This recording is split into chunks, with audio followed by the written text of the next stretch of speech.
you. Hey guys, Clint here, and Brian and I are actually getting ready for our next training, and we're joking. We're just having lunch, doing our pizza and our Mountain Dews here, and just joking about mistakes that we've made as we're prospecting on the phone when we got started. What were the dumb things we're doing? So Brian's done a few more dials than I have. He's got some funny stories, and I wanted him to share. I said, we gotta get the camp. We gotta share this, man. It's good stuff. People always want to know, like what. It's not like we were good at this at first, and then I've got some I'll share. So I'm gonna have Brian share his mistakes with you. So, all right, Brian. Mistake. Well, first of all, when I first started, I sucked. I mean, I was bad. I mean, there's first of all something I did that was a complete waste of time is I just randomly emailed people my link. We've probably all seen that now on Facebook. This is pre-Facebook time, but there was one time that I had a guy that was on my chicken list that was a top real estate agent, a top producer. What's a chicken list? I had prejudged him that I was afraid to call him because I thought he would reject me. You were too chicken to call him, so he was on your chicken list. Yeah, I was too chicken. I was scared. So he's on my chicken list, and I'm finding all these reasons why not to call him instead of just calling him and asking him just to take a look and give me his opinion.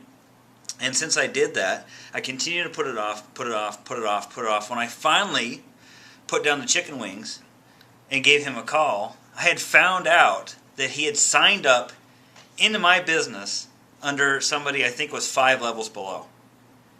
That would have instantly came into my business. And the guy was producing too. So because I was scaredy cat and didn't want to go call this guy because I put all these thoughts in my head that he might reject me or laugh at me or whatever, I didn't call him, and the guy signed up. He's in my business, building a business now. And just imagine the difference between frontline and 6 levels down. Huge difference in profit. So don't be a chicken. You got some good ones. Yeah. I probably made a few more mistakes than Brian. I think I was told, just do dials, right? You get your upline, cross-line company saying, you gotta pick up the phone and do dials. So I was running ads on the Craigslist, and I was getting names, a lot of names, and so I didn't know what I was supposed to do. I just knew I was supposed to call them. So I'd call them, and I would say, let's say Brian filled out the form. Hey, is this Brian? Yeah. Hey, Brian, thanks. I saw that you filled out my form online. You're interested in my business. He'd say, okay, I filled out a bunch of forms. I don't really know which one this is. I would say, hey, I just want to verify your email address real quick. And so he'd say, I'd say, is this your email? Something at yahoo.com. He'd say, yeah, that's it. I go, great. I'll email you all the information you need to know. Check your email. All I was calling to do is verify. Thanks. Have a great day. Click. Call the next one. So my whole pitch was, I thought the function was just to do dials. I didn't realize you had to actually do something with them. So I'm just calling them. Is this your correct email? Yes, thank you, bye. Email my link. Hey, thanks for the conversation. Here's the link I promised you. Give me a shout when after you've gone and looked at it. Did anyone ever call me? Ever? No. But I was doing dials, right? And I was knocking out, 3 or 4 dozen a day. Pat myself on the back. I go home and tell my wife. She's like, how many people did you call? Hey, I called 42 people today. How many people did you sign up? Nah, but just got to get the ball rolling. So that was a good one. And then one time I actually, so I wised up. I got hooked up with Brian. He was teaching me. And I got somebody through the company's presentation to the end. He's like, let's do this. This makes total sense. So I'm on the phone with him. I'm looking at our order form. He's looking at his order form, I assume, on his computer. And we're going through. And I know he's filling it out because on ours you had to fill out like what you wanted to buy, which package. And then the next page was the fields for the credit card info. But he couldn't have faked it, right? He had to have been filling out the first page to get to the next one. And so we're going. Literally, like, the last thing is, like, check here to agree that you're getting your credit card charged or whatever. And he's like, do I check this? And I said, yeah. And then my phone's like, beep. So I go, I'm like, hang on just a second. I got a phone call. I got somebody who I was supposed to talk to 15 minutes ago. Just want to let them know. Switch over. Hey, I'm on the other line. Can I call you back? Switch back over. Hello. Gone.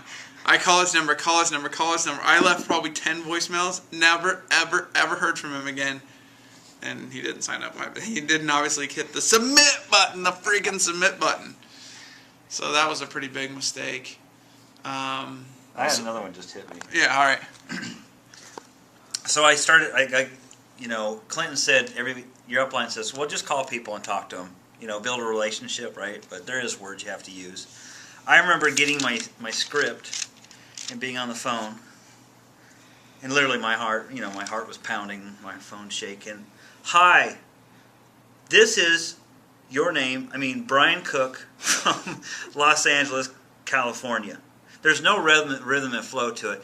I'm calling you because you responded to my company's Craigslist ad. And by that time they're going, who is this? Really? What's going on? Is this a joke? So you got to get rid of this paper. And one thing that I learned, and you'll see in the training, is that I can put the phone down, is that you got to practice. The script's got to come from memory. It's got to come from your heart. It's got to come with some feeling. But get rid of the script. And you'll hear Marion has to get rid of the script in the training as well. But, Clint and I have been there. We have, fallen flat on our face multiple times. And we just want you guys to realize that we have failed ourselves forward, so you guys can learn from us, so you don't have to go through the hoops that we went through. I got another one about following up with guys. Okay. So I finally get this through the presentation with this guy, and he sounds totally solid, and he's in Hawaii, and he didn't have the money right then, like it was on payday or something. So I was like, when will you have the money, right? Good question to ask. And he's like, on the 7th. So I call him on the 7th. On the 4th, I had a hospital bill from my heart attack last month, and I forgot there was like a second billing, and so, okay, when are you going to have money again? Oh, it'll be the 24th, so I come on the 24th. No answer. Call on the 25th, no answer. Call on the 26th. Get on, hey, my brother's coming to visit, and he wants to surf. And so I rented, surfboards, and can we do this next month? It's not really good for me.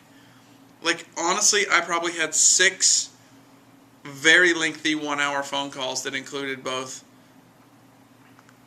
hearing about his finances and dealing with all of his personal problems, only to never, ever, ever sign him up. I chased this dude for 6 months. He's nice. Like, he's nice. He's a nice guy. He's a fun neighbor. He sounds like a cool dude, but, like, nothing ever came about, and I wasted all that time. He would constantly go on my board like a check mark every time I called him, and here he's got check marks all the way across the board, Man, this is one of those things that, like, there's a right way and wrong way of doing it. Trouble is what's intuitive, and this one is typically the wrong way of going about it. What seems counterintuitive actually works really well. And, that's kind of what we want you to learn. But we just want you to realize, like, we've been total doofuses at this and wasted colossal amount of time and done so many dials that have just been unbelievable. And everyone makes mistakes. Anytime you learn something, you make a lot of mistakes. And so, anyhow, we don't want you to get misconception like we just came out of the gate swinging. Man, did we do it wrong? And we did it wrong a lot. So cool. There's our mistakes. All right. See ya.